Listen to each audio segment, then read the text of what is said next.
Champions for Children. Reuniting families.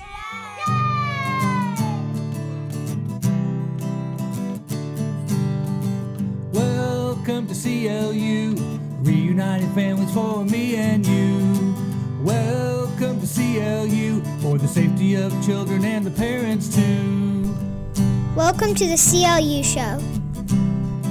Reuniting families. Champions for Children. Welcome to the CLU Show. Part of our self-development multimedia platforms. Your number one podcast for keeping nuclear family performances alive, functional, cross-functional, and thriving. Designed to prevent or solve your dangerous and difficult divorce, court, or heartache problems, while also highlighting safer and easier solutions for families of the future. Introducing your host, author of Law and Side Law, and co-founder of CLU, Aaron Wimple. And our special guest today is co-founder of CLU, constructive child safety file specialist, and dangerous parental separation survival expert, Chris Clark. Welcome to the CLU Show. How volunteer designing and co-founding a CLU hub could make anyone a safer family. Have you ever been at a dangerously painful family law jam? A situation like our special guest today, who faced uncertain times with his children, but were then afraid also to reach out and try to solve those problems. Where you were afraid to go out on a limb and stick your head in what seemed like a systemic guillotine, and where everyone you know all around you just assumes that it's the greatest thing in the world since sliced bread to deny access to your own children. Chris, we met when we were both between those rocks and kind of hard place, I guess you would say, in a homeless shelter called DCRM back in 2014 in Decatur, Illinois. After you got pushed to the end of your limits, and after I spent a decade or so retaliated against for several state and federal filings for inclusive access to my children beyond the end of my limits, we know what denied access feels like and learned firsthand that there are safer workarounds to what feels like systemic guillotines. With me today is child visitation survival expert and CLU co-founder Chris Clark. Chris, thanks for being here today. Welcome to the show. Hello. What was that like back in 2014 when we started this CLU venture, as far as your visitation with your daughter, Madison?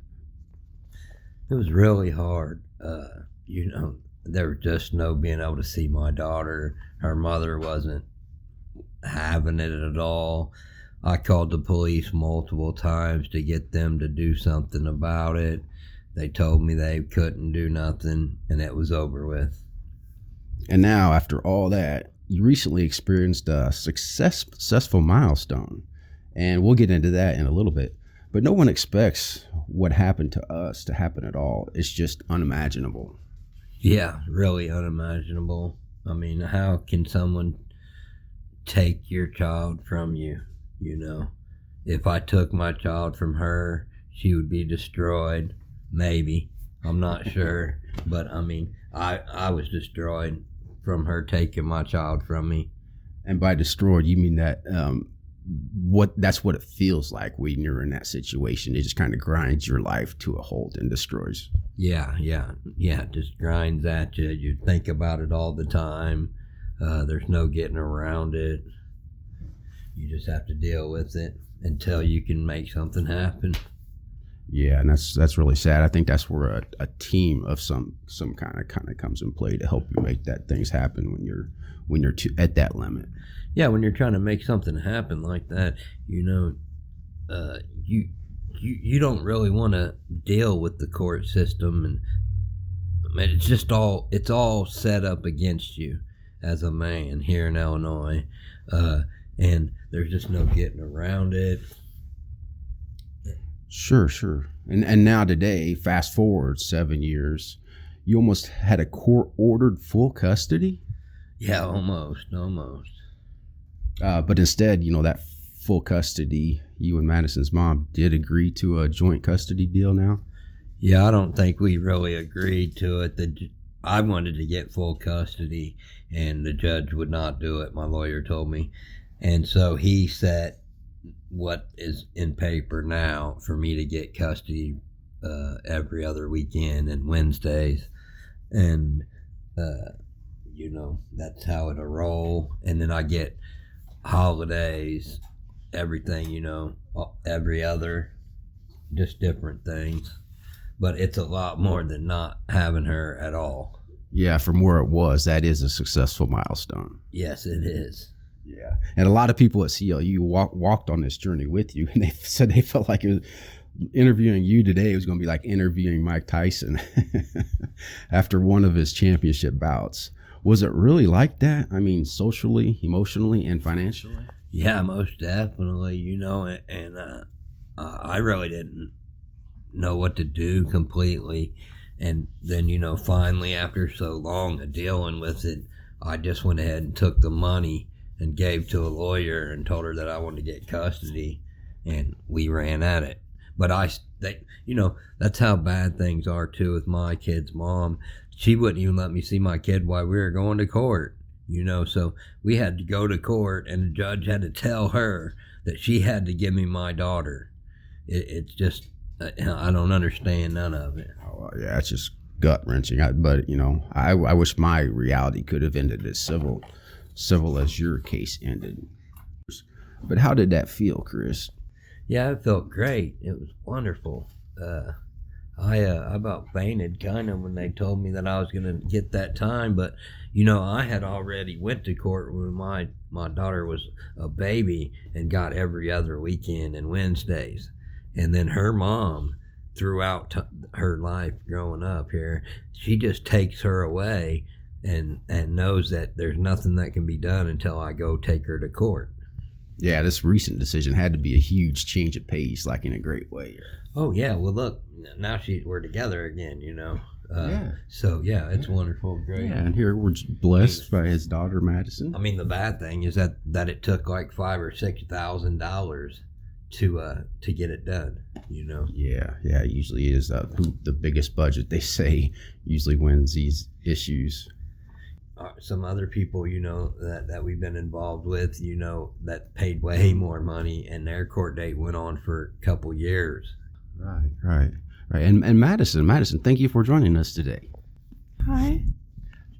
So, and Madison, you had to really kind of felt in the middle of this situation during the past 7 years that it's been going on, which is a really long time.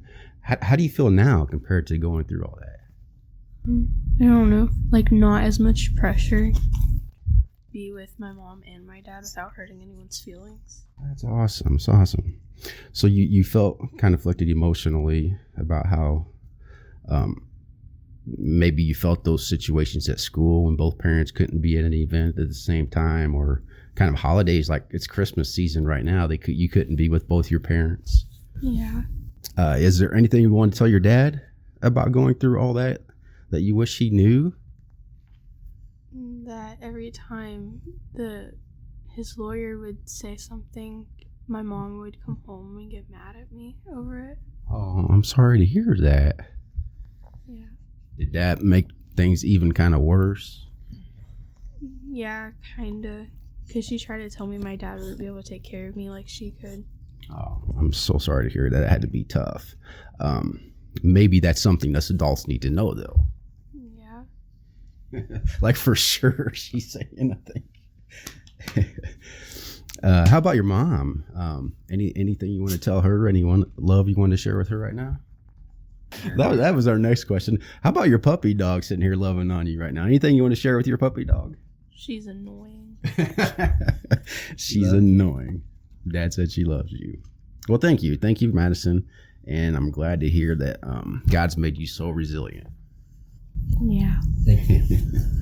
And Chris, during those 7 years of what I would say is war, on many different fronts, a lot of trash talking goes on in those situations, and trash filings and whatnot. And on top of all that, what we were saying was a kind of excessive legal continuances. You remember back in the day when we wrote Madison's initiative, when that lawyer kept continuing the case. That was in the early 2000s, I think. And we wrote this legislative initiative called Madison's initiative, and tried to find a state sponsor. Did that process help you survive that situation or get you through it? Well, it might have, but just the will and your feeling makes things happen. And then talking about having that happen, I've done seen multiple times that we get twisted by anyone involved with the state of Illinois. Amen. Madison, during those Major League family games in court, did you ever hear about that Madison's initiative? No. Do you think kids hearing about stuff like that parents are doing for them besides court kind of would help them through? Yeah, kind of, because my mom didn't really tell me anything that was going on with court. Just kind of kept it to herself. Oh, that's sorry to hear. That's kind of too bad too that kids get left out. So did that situation, though, Chris, back in the day, cause kind of a lot of anxiety that it didn't need to? Oh yeah, a lot of anxiety, lots and lots. It's a real rough thing to be with your kid and then not to be able to be with your kid at all because her mom is not letting you. And as a father, what kind of stress did you see that putting on Madison? I don't know because I didn't get to see her. So, she was kind of in a hole on her own with her mom. Right. If you hadn't worked around those deals like in a social justice way, like with CLU and Madison's initiative and different things to try to kind of help that situation, do you think it would have been different, had lasting effects differently? He could have, yeah. Madison, are you glad he tried everything to get to see you? Yeah. Did that new solution help the anxiety in you and your daughter's relationship, Chris? And probably mom as well. Probably even the lawyers in the courts who were all facing just mixed matching circumstances in our lives. Well, we know now, that I went to court, the judge lined out the days and times and, when I get her. And so, it's all over pretty much now. There's, I could have, I could go back at it again in a couple of years and see what happens then. But right now we can't do that. So we'll just ride it out. Well, that's got to be a huge relief. It's got to be a night and day difference between what it was and what it is now anyway. Well, I know I'm not going to, I didn't get to see my child for her birthday, for multiple little holidays. And then I thought I wasn't going to be able to see her for Christmas this year too, Yeah, I know what that feels like, and that's rough. Yeah. Madison's a night and day difference. Easy, a little bit easier. Yeah. A lot easier. I can see that too, man. Everybody seems happier now. It's just like a little deal, a little bridge that had to be crossed to get us in this better place. Yeah, and I don't have to be scared to text my dad and feel like if I do, I'm gonna get in trouble. Awesome. I'm glad it's at least done that. You want to be able to text your dad, right? Yeah. Great. How do you think any state legislative sponsor of Madison's initiative will feel about it? You think there's any hope to move that forward in the General Assembly? Someone out of all these, people in the Senate or anything in the state, whatever, could pick it up and like it and want to run with it. But, like a few other things that we've tried to pass too, it don't always happen. It's not as easy as you would think it is. Just put it out there that you want to do it and they will pass what you're wanting to do. Right. I mean, we're not in this alone. A lot of families go through this. So, but I like what you said about it's not easy. It's just getting the right person to take a hold of it and moving it forward. So now it's Christmas 2021. And over the last 7 years, you and Madison have probably had some Christmas presents either not get to each other or kind of hated on if they did.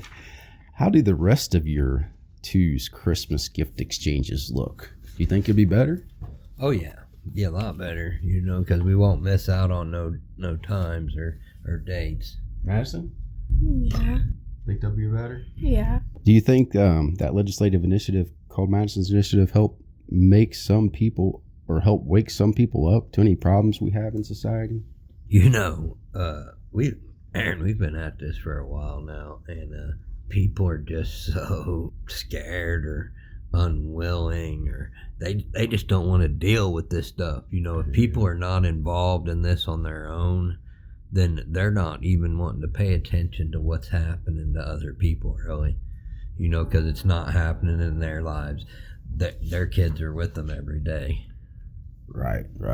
But I can see how just kind of slowly working through these, even if it doesn't happen overnight or these legislative initiatives don't go anywhere, it just kind of helps people like us, regular people, have a better future. Yeah, for sure. Yeah, because in my case, I did have, back in the day, there used to be nothing to hold on to. Nobody could have any support getting through family court. But now, at least CLU is here. When you were going through those setbacks in your relationship with your daughter, like so many of us go through, how did that feel then compared to now? It's just rough then, now, everybody's, let the breath out and, just happy to be together. It's like a sigh of relief, right? Yeah. Just with having regular, normal, everyday access. Most definitely. Yeah, I can see how that's a big difference. Do you think a lot of people go through this in silence, especially children? Oh, yeah. Lots of them. There's lots of parents out. Just some parents should not have ever been a parent. Well, that goes without saying. We all fall short. Everyone has issues in life. But yeah, maybe there should be some pre-qualifications before we're a parent. Yeah, most definitely. So how can people who are going through that right now, imagine some other families are going through that, closed access between their kids, not be able to see them like they should. How can they better handle those feelings and those? Man, just think about the future. And if you don't make something happen, then nothing's gonna happen. It's just gonna stay like it is forever. Unless the other person gives in and just, lets you have your time back again.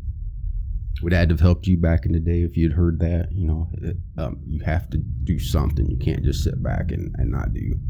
Yeah, it might have, but there's not a lot you can do in this situation, minus a lawyer. Right. And then you have to have, $1,500, $2,000 down, and then monthly payments. And, some people just don't have the money to spend like that. And if those monthly payments or money stops, the case is closed. The access is closed. Yeah.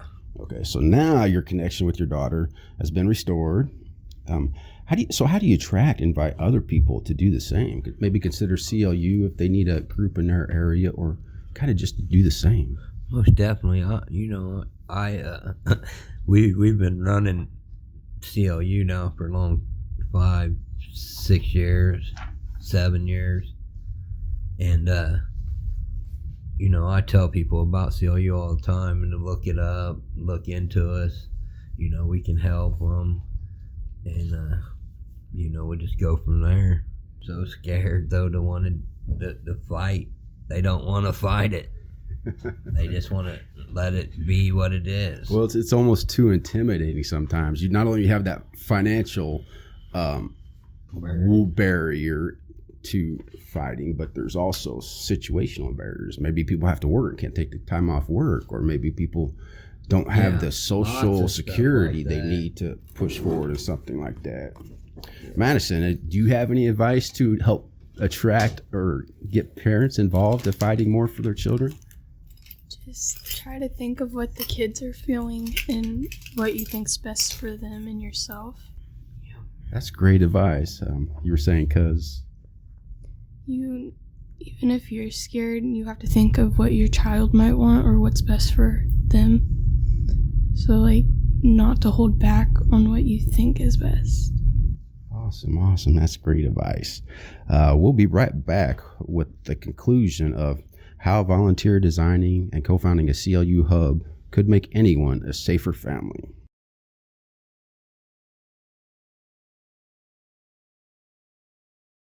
Welcome back. We hope our special guest has helped you by showing us how to work for our nuclear family connections and for showing us how to keep our children healthy in those highly contentious deals. Please comment below with any thoughts you might have, like and share so we can keep coming to you. God bless. Chris, now what about the good Lord? Did he help everyone through this situation? Most definitely. Pray every day, multiple times a day. That's kind of one of those things that keeps our hopes and spirits up. Yeah, for sure. You just have to have a relationship with our Father and make it happen. So yeah, we started CLU as an Ephesians 4:13 reuniting ministry because we felt divided so hard, back into a corner, and divided so dangerously from society. But now I see you even got Ephesians 4:13 tattooed on your arm. Yeah, most definitely. Is there anything you want your daughter to be excited for in the future? Man, just being happy and being together and, growing together. So let's talk about that. How does life look going forward from here, just growing together? What does that life look like as far as seeing each other and talking to each other and connecting with each other, mailing each other, whatever? Just being happy and seeing each other, not, thinking about the other person, Madison, what does the future look forward to you as far as being able to connect with your dad, your mom, the same? Kind of feeling like there's not a lot of stuff to worry about. I don't have to worry about not being able to see my dad. Like, not having to worry about, like a normal anyone would want to do. Yeah, it's a lot better than being just with one parent when you can be with two, even if it's not at the same time. Amen. Well, thank you, Chris, and thank you, Madison, for joining us today on the CLU Show. Oh, yeah. Have a good day. Thank you, Madison. Mm-hmm. Thank you for joining us. Please join us next time for another episode of the CLU Show. I'm your host, Aaron Wimple, and special guest this episode was Chris Clark and Madison Clark. Thanks for listening to this episode of the CLU Show, how volunteer designing and co-founding a CLU hub could make anyone a safer family. Please join us next time for another episode of the CLU Show, and we'll have another special guest for you. Thank you for listening. And hey, you're invited to join us again. Remember, when you pivot lives from being uncovered in the middle of divisional protocols to being covered like this, you're not only helping vulnerable children, you're helping families of the future make data-driven decisions, a fairer trade, if you will, on the human scales, so that family gaps will someday no longer have to be overly bound apart, overtaxed in the middle, but pivoting towards money in the middle, more inclusion, more accurate decisions at the root level, so that successful, prosperous, clean, performance-oriented data will someday abound. Please join us next time for another episode of the CLU Show. Thanks for listening to this episode. Guys, thanks for giving us a voice. It's what our coverage does, one unrepresented life at a time. Thanks for listening. Welcome to CLU, reunited families for me and you. Welcome to CLU, for the safety of children and the parents too.